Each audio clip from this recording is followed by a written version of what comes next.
You will hear a number of different recordings, and you will have to answer questions on what you hear. There will be time for you to read the instructions and questions, and you will have a chance to check your work. All the recordings will be played once only. The test is in 4 sections. At the end of the test, you will be given 10 minutes to transfer your answers to an answer sheet. Now turn to Section 1. Part 1. You are going to hear a conversation. First, you have some time to look at questions 1 to 7.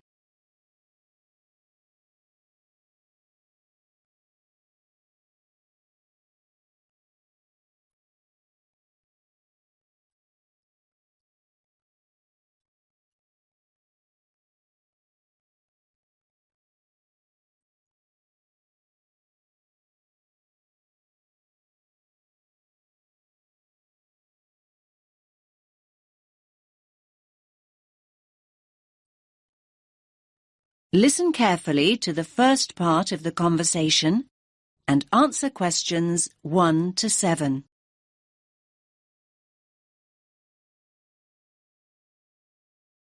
Rita speaking. What should I do for you? Oh, hi. I'd like to order some stationery. Could I know your name? Jackson Paris. Right. Can I just confirm your account number and the name of your company, Jackson? Sure. The number is 692411. 692411. Right. And you're from Rainbow Computer? No, the company is Rainbow Communications. Oh, OK. I'll just fix that on the system. Communications. And what would you like to order, Jackson? Envelopes. We need a box of A4, that is, normal size envelopes. White, yellow or manila? We'll have the plain white, please, but the ones with the little windows. OK, 1 box. A4, white. Just 1 box, was it? On second thoughts, make those 2 boxes. We go through heaps of envelopes. As a matter of interest, are they made from recycled paper? No, you can't get white recycled paper. The recycled ones are grey, and they're more expensive, actually. Right, we'll stick to white then. Something else, Jackson? Yes, we need some coloured photocopy paper. What colours do you have? We've got purple, light blue, blue, light green, whatever you want pretty much. There are 500 sheets on the pack. Let me see. We're going to need a lot of blue paper for our new price lists. So can you give us 10 packs, please? Make sure it's the light blue, though. 10 packs of the light blue. Anything else that we can help you with? Let me think. What else do we need? I'm sure there was something else. Pens, paper clips, fax paper, computer supplies, office furniture. Oh, yes. We need floppy disks. Do you have those nice coloured ones? Yes, but they're a bit more expensive than the black ones. That's all right. I'm not paying anyway. Right, floppy disks. What about diaries next year? We've got them in stock already, and it's a good idea to order early. No, I think we're all right for diaries, but something we do need is one of those big wall calendars. You know, one that shows the whole year at a glance. Do you stock those? We certainly do. OK, can you include a wall calendar then, with the other stuff? Just make sure it's got the whole year on the one side. Sure. Now you have some time to look at questions 8 to 10.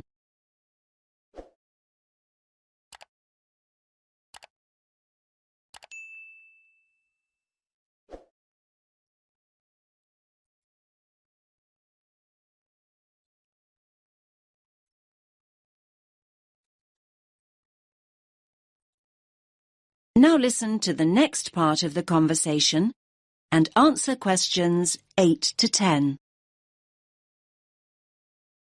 And do you have a copy of our new catalogue? No, I don't. But would you send one? Yes, I'll pop one in with the order. You'll find it a lot easier to remember what you need if you have our catalogue in front of you next time. Yes, good idea. And when can you deliver this? Should be with you tomorrow morning. Can you make sure that it's not after 11:30 a.m? Because we have to go out at 12. There's only myself here on Fridays. Fine. I'll make a note in the delivery docket that they should deliver before 11:30. Thanks very much. Thanks.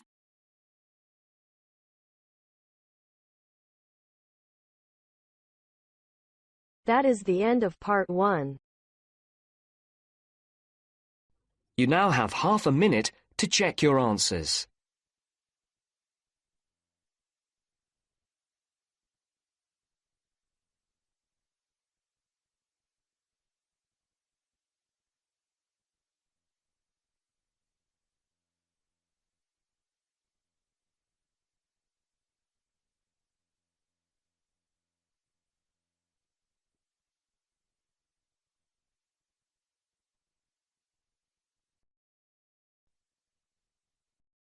Now turns to part 2. Part 2. You'll hear a man talking about living and working on Trinidad. First, you have some time to look at questions 11 to 15.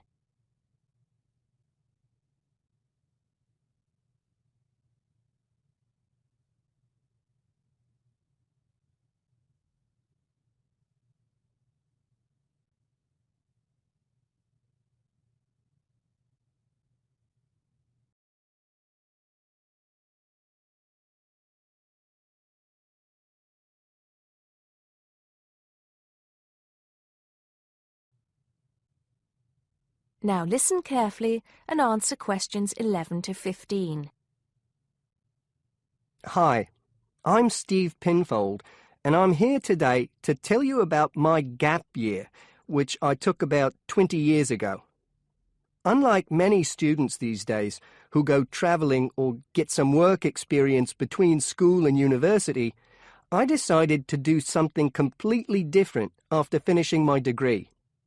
I applied to work for a charity organisation.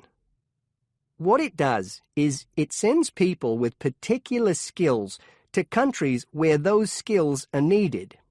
Apart from having some experience teaching English to summer school students, I didn't have any particularly useful skills, I thought, but luckily I was still accepted. I had to find the money for the flight, but you get free accommodation. I stayed with a family of 5. And you do get paid, but not much. It's a bit like pocket money, enough to get by. I worked in an orphanage and taught English at a local school. Where was I? Well, originally I was going to be sent to a village in India, but at the last minute the organisation decided to send me to Trinidad. Now, this is a fascinating place. It's an island in the Caribbean. Well, in fact, the country is actually 2 islands. The smaller one is called Tobago, which is connected somehow to the word tobacco. Anyway, there I was, a young white guy living and working on an island which is mostly a mixture of descendants from Africa and India.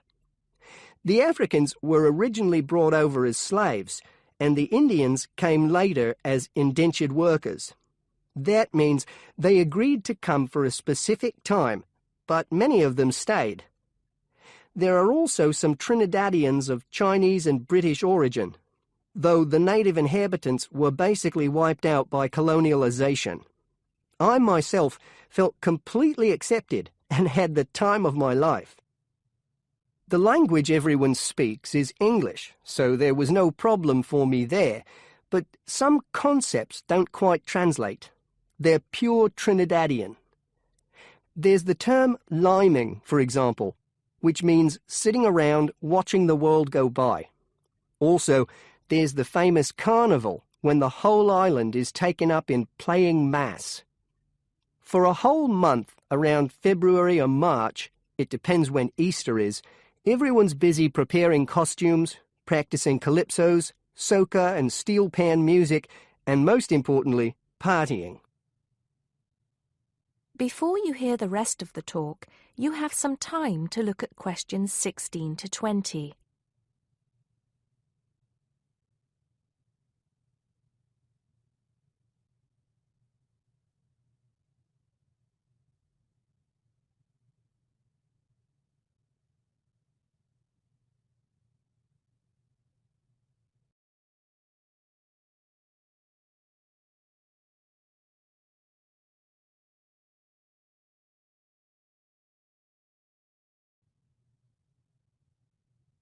Now listen and answer questions 16 to 20.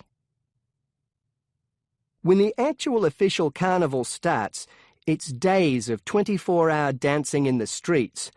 In Trinidad, it's called whining. You've probably seen this sort of thing on TV, in the more famous carnival in Rio, or even at the Notting Hill Carnival in London. Many people join bands, each one of which has a theme.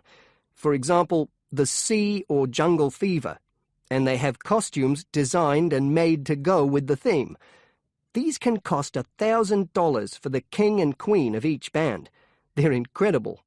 The whole city is a non-stop party zone, full of colour and sound. It's serious, too. The bands are in competition, and the winner gets $1 million. Sorry, I got a bit carried away with those memories. Back to my real job there. The orphanage was called St. Augustine's, and that's also the name of the place where it was, St. Augustine, a town just outside the capital city, Port of Spain. I didn't have any particular job description, just to be with the children and tell stories, sing songs and play games. Oh, and we also went camping in the jungle once. I could tell you a few stories about that particular escapade. Every time I arrived at the gate, kids would come running towards me, shouting, with big smiles on their faces. The younger children seemed fascinated by my blonde hair and loved to touch it as if it was something miraculous. The English teaching I did 2 days a week in a primary school for 6 to 11-year-olds.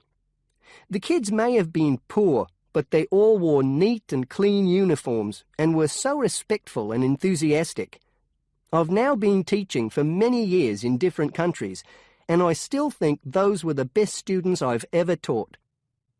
What else did I do while I was there? I swam a lot.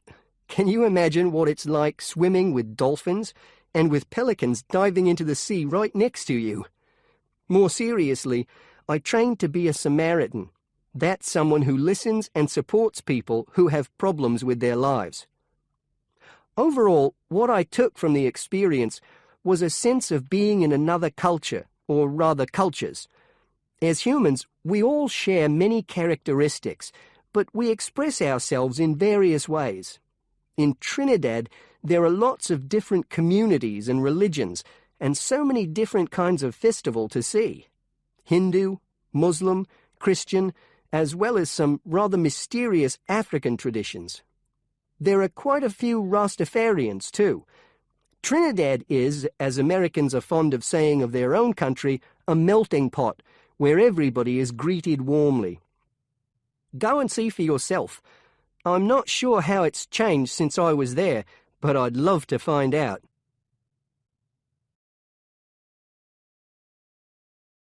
That is the end of part 2. You now have half a minute to check your answers.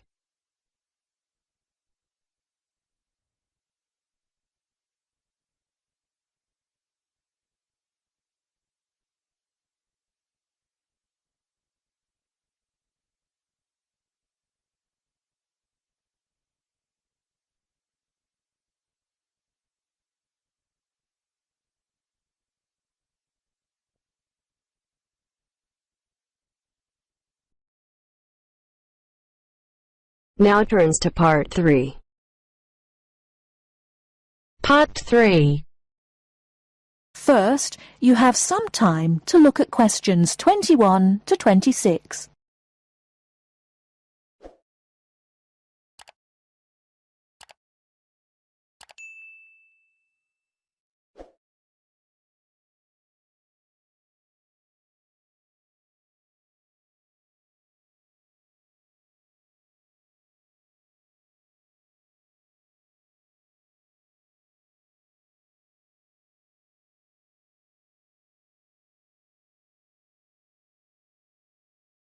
Now listen carefully and answer questions 21 to 26.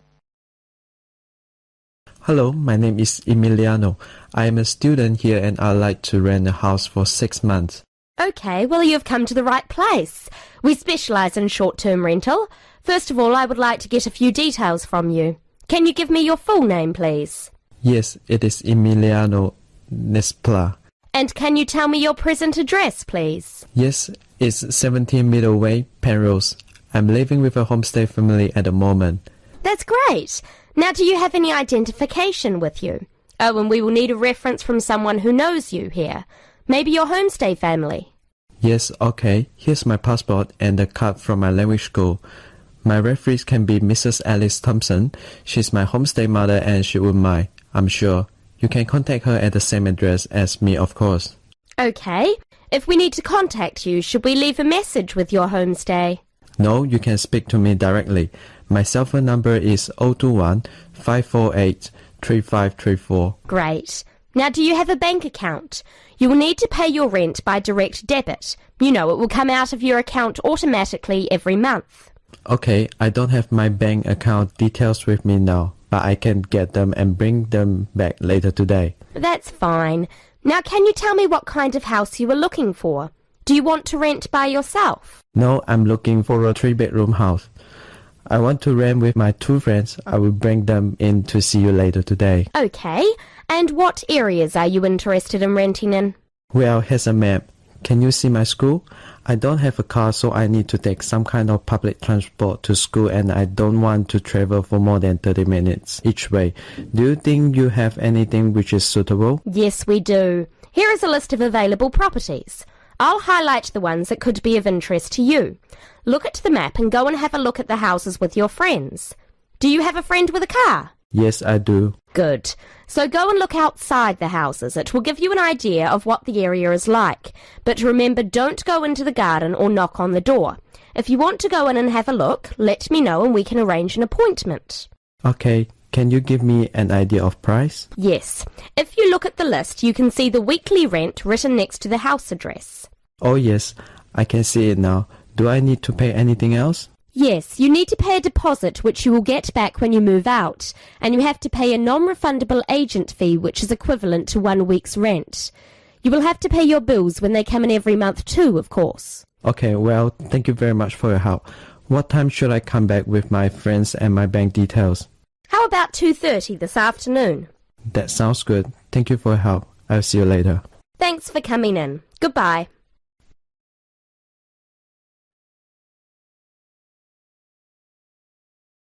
Before you hear the rest of the talk, you have some time to look at questions 27 to 30.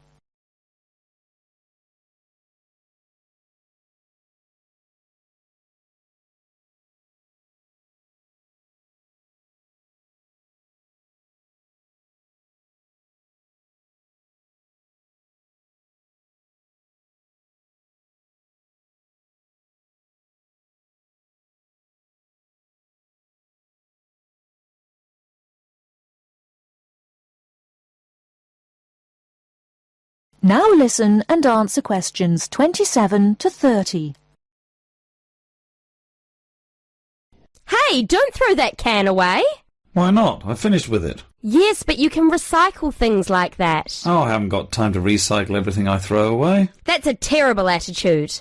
Don't you care about... Hello, you two. Hi, John.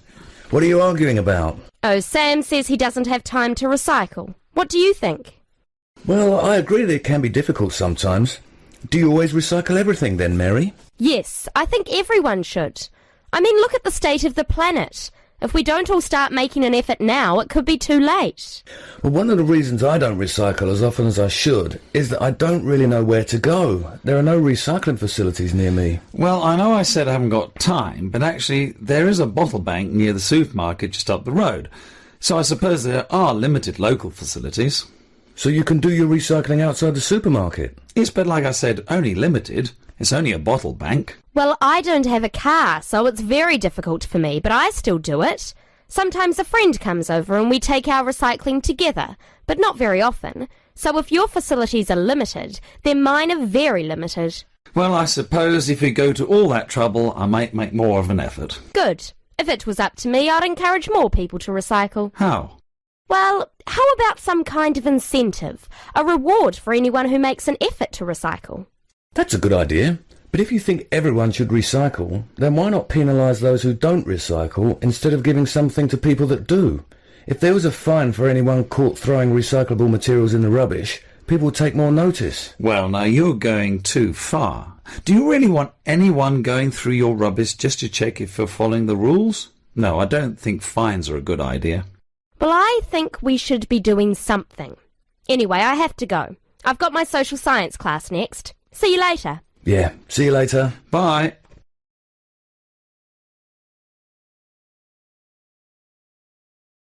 That is the end of part 3. You now have half a minute to check your answers.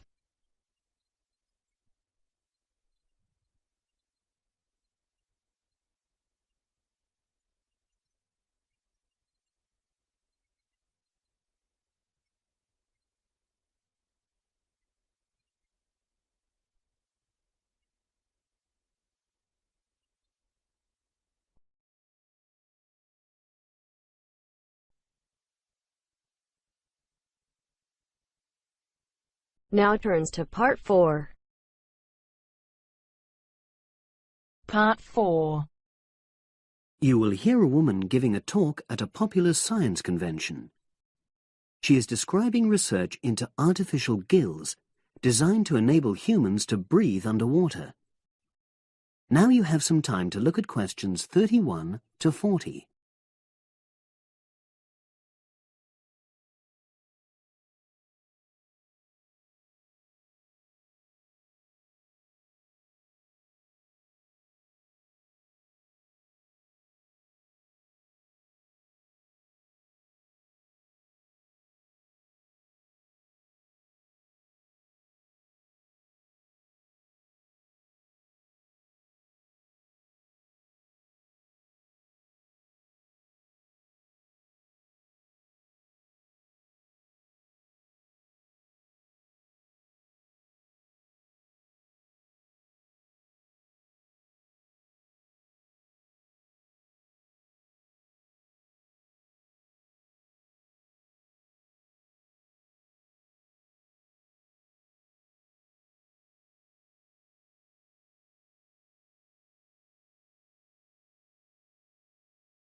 Now listen and answer questions 31 to 40.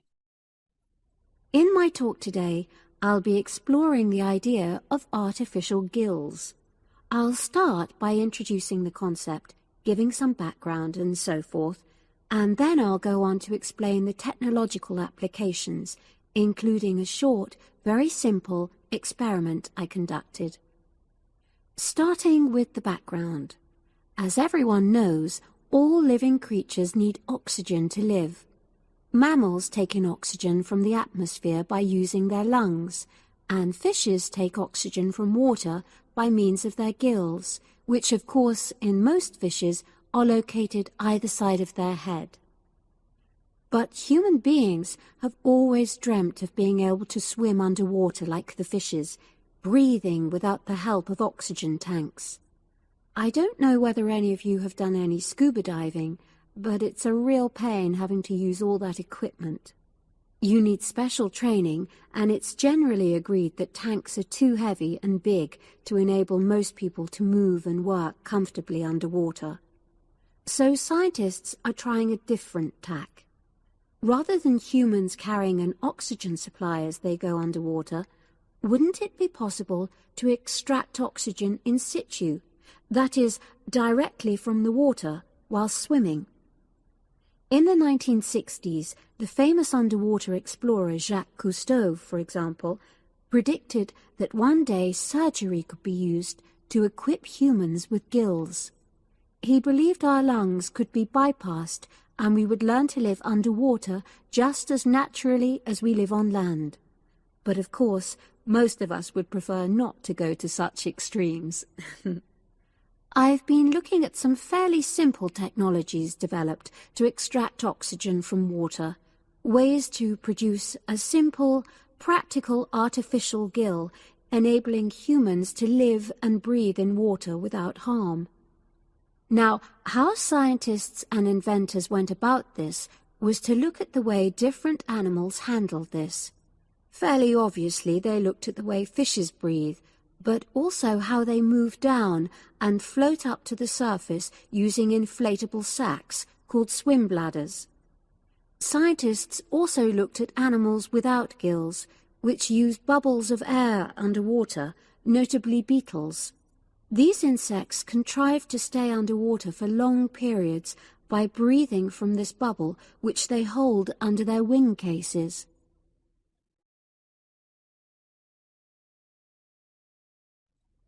By looking at these animal adaptations, inventors began to come up with their own artificial gills. Now, making a crude gill is actually rather easy, more straightforward. You take a watertight box, which is made of a material which is permeable to gas, that is, it allows it to pass through inwards and outwards. You then fill this with air, fix it to the diver's face, and go down underwater. But a crucial factor is that the diver has to keep the water moving so that water high in oxygen is always in contact with the gill, so he can't really stay still. And to maximize this contact, it's necessary for your gill to have a big surface area. Different gill designers have addressed this problem in different ways, but many choose to use a network or lattice arrangement of tiny tubes as part of their artificial gills. Then the diver is able to breathe in and out. Oxygen from the water passes through the outer walls of the gill, and carbon dioxide is expelled. In a nutshell, that's how the artificial gill works. So, having read about these simple gill mechanisms, I decided to create my own. I followed the procedure I've just described, and it worked pretty well when I tried it out in the swimming pool. I lasted underwater for nearly 40 minutes. However, I've read about other people breathing through their gill for several hours. So the basic idea works well, but the real limitation is that these simple gills don't work as the diver descends to any great depth, because the pressure builds and a whole different set of problems are caused by that. Research is being done into how these problems might be overcome, but that's another story, which has to be a subject of another talk. Despite this serious limitation, many people have high hopes for the artificial gill, and they think it might have applications beyond simply enabling an individual to stay underwater for a length of time. For example, the same technology might be used to provide oxygen for submarines, enabling them to stay submerged for months on end without resorting to potentially dangerous technologies such as nuclear power. Another idea is to use oxygen derived from the water as energy for fuel cells.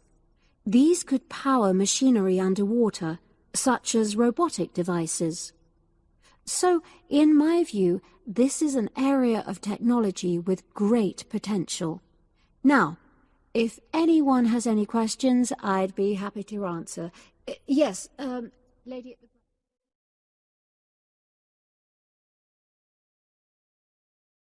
That is the end of part 4.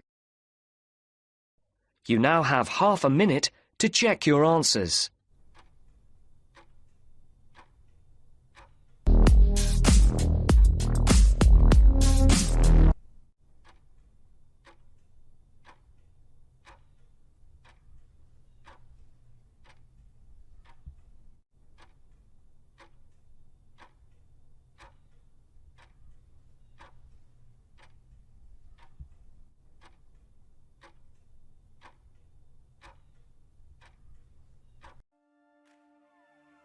That is the end of the listening test. In the IELTS test, you will now have 10 minutes to transfer your answers to the answer sheet.